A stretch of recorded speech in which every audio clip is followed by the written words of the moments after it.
evening, everybody. We're out this evening to go do a bushcraft afternoon or evening.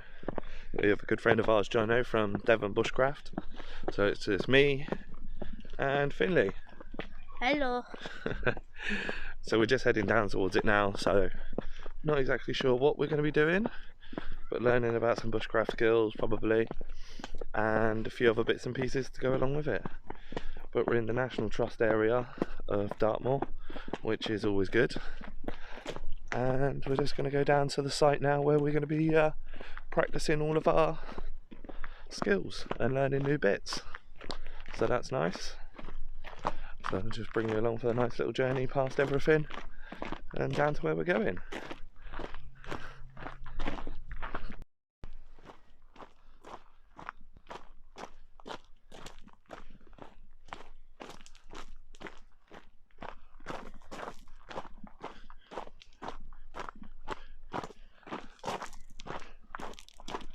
So we're just walking down the track now, following it along, down to the nice little area that we got set out in the woods. Voice is a bit croaky. Don't know what's been going on there. But we should be there shortly, so everything will be good. Let's follow it along. Nice open bit of ground here, as you can see. I think we're just coming up on the River Bovey now, so we'll be crossing over there and then following the path off to the left and see where that takes us. As you can tell, there it is, the River Bovey. Beautiful place, nice, scenic and mellow. There's a bit of woodland.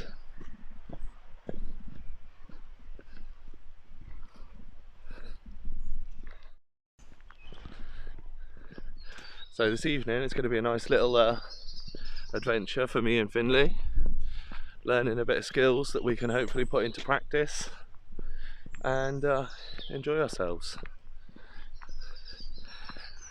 Always wanted to do this kind of thing, and now that I've got a kid, I've got an even better excuse, so I can show him exactly, or he can learn it as well. So hopefully that'll boost our skills, be able to use that potentially in upcoming videos, maybe do a proper bit of bush camping, and just use it to our advantage really, which would be nice. So it's getting a bit dark up here in the woodland area now, but hopefully we should be there shortly. So we're just going over a raised wooden platform, follow that along right beside the river, other bits of piping and everything that's gone in here, and we should be getting up to the spot soon.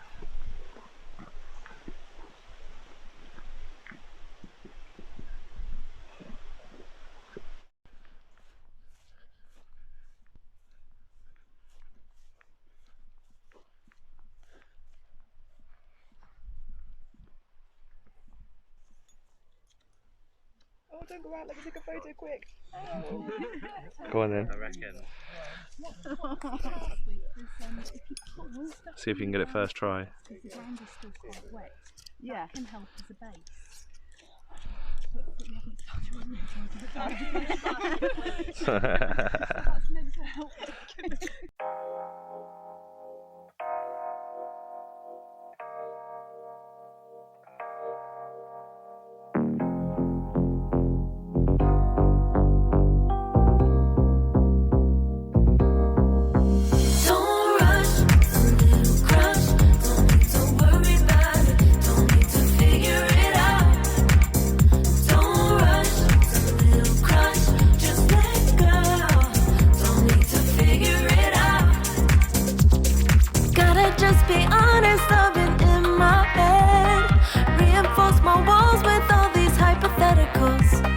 When it comes to you, no one really compares, but I'm scared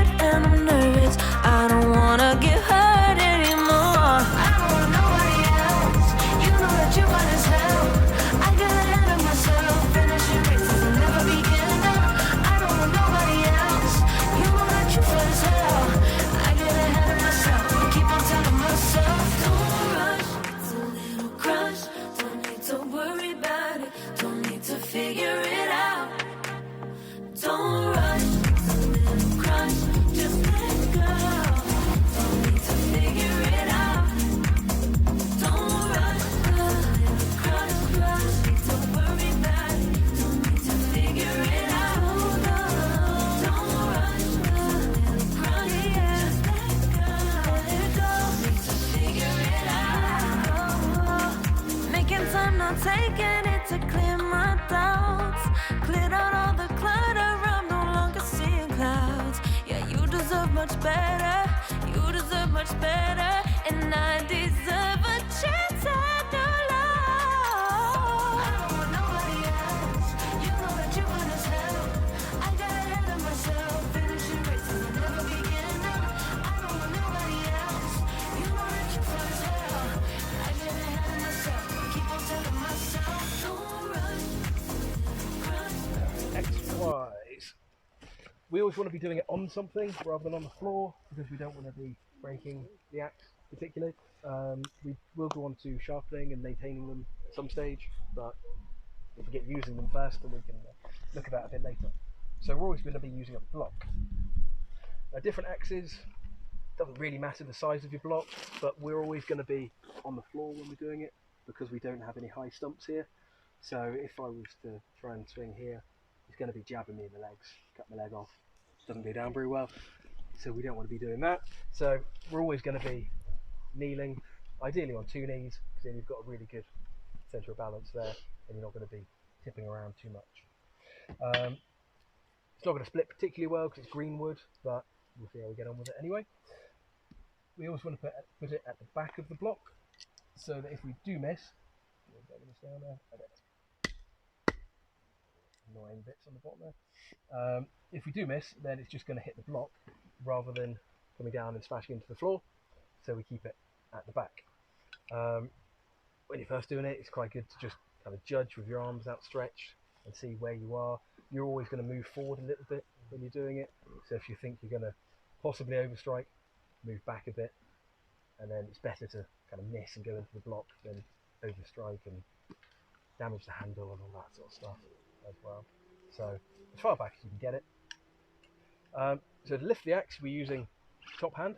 So you lift it up like that, and then you swing it down with that hand. Although you're keeping both hands on the axe all the time, lift it up with one, slide it down, and come down with the two. So it's that kind of nice slidey motion.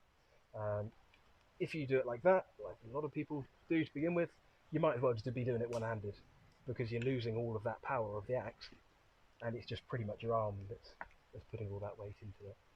So two hands up to the top, and I find it's easiest if you go straight over the head. Some people do go to the side, but I think you're kind of asking to miss or go off balance if you go to the side. So straight up, straight down, and then you know you're going to go in the middle, unless you're not watching what you're doing in the middle. So again, hands like that, up to the top, and straight down, and then you should just go straight through. And we want to split that. We were kind of looking at battening last week with a knife. You can use that if you've got a bit of an awkward shape, or if we're getting down to kind of that length or that size where it's not standing up properly. Safer way to do that is to split it horizontally rather than vertically. So this one's a bit thick, so we'll knock that in first, I think. Okay, so we knock it in that way, and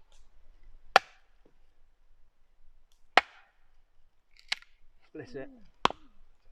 That's hard. And then split it like that instead, and then you're not worrying about it kind of falling around on the block. It's not going to tip over, and then you can hold it onto that way. Really nice hard block this, so it goes straight through. And then when we get down to this sort of size, that's when we're going to start looking at these feather sticks that you're looking at. With a feather stick, what we were trying to do is get the most surface area possible, because then that's going to be much easier to catch light than if we were to just stick that on the fire. So we want to get loads of surface area. We want a nice long piece of wood, rather than just hacking at it all the way up like a Christmas tree. We want nice long curls all the way down the piece of wood, all ending at about the same point, because that's when it's all going to catch all in one area. Looks like he's filming me, so I'm probably going to cut them all off straight away. But yeah, nothing like a bit of pressure. Various techniques for this. I like holding it on, supporting it on something, so put it on a block or something like that, and then you're just kind of taking off the surface of the wood, so you don't want to cut too much into it, and then you get those really nice big thick curls that go all the way around unless you get stuck, and then use your thumb.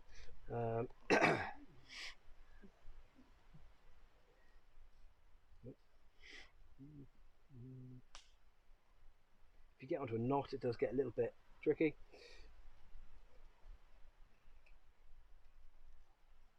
There we go, and you can kind of see.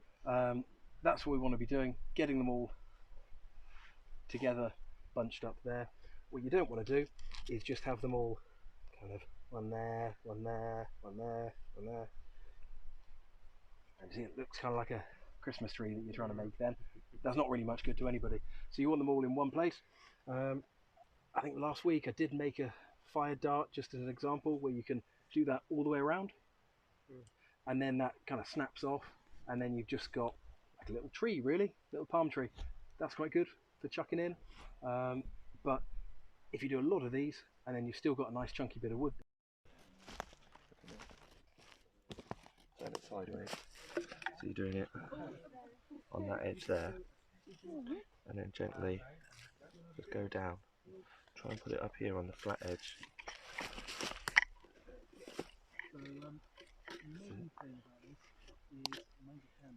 I like it on this. There's plenty of like I'll use my coat. My coat is covering the whole. That's it. Unlucky. We'll keep those bits so you can burn them.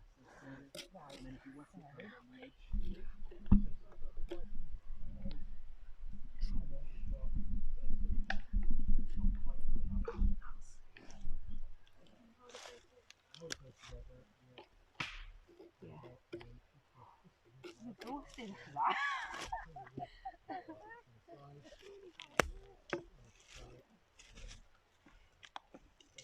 Little pigtails, aren't they? Yeah. I'm not sure what mine's like. 73 just hands. Oh, that's something happened.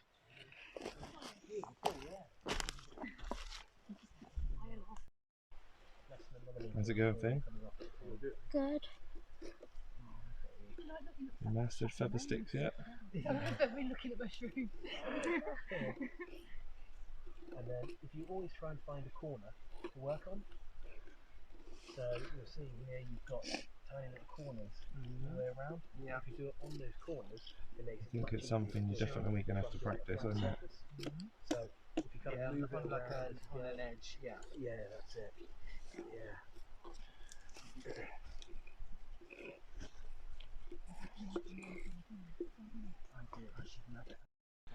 So here we've got a char fungus that we're learning to use. This, you break it up a bit, put a ferro rod into it and get the sparks, and it burns with an ember. So I'm going to give this a go.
think the definition of people being afraid of squirrels when we were like coming down from the tree.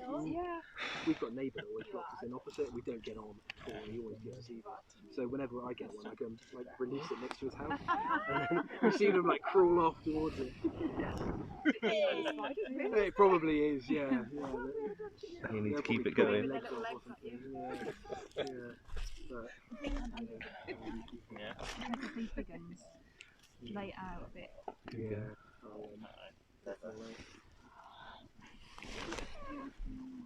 I'll stick those back in my box. Thank you. No. So, I'll grab those. I left a fire steel on here. I can't see it. Lose more of these than I could possibly imagine. There's one here somewhere, but So that's our first bushcrafting afternoon.